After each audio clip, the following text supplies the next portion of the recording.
You ask Tiger to solve. This deals with linear equations with one unknown. The final result is y equals 19/51. Let's solve it step by step. Simplify the expression.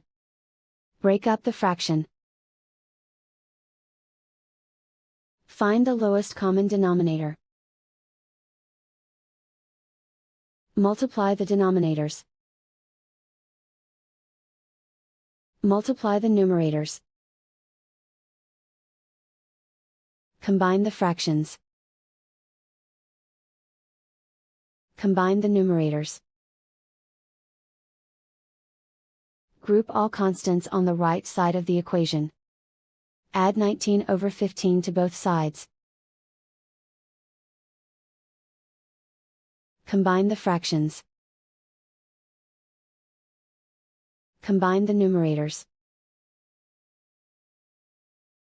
Reduce the zero numerator. Simplify the arithmetic.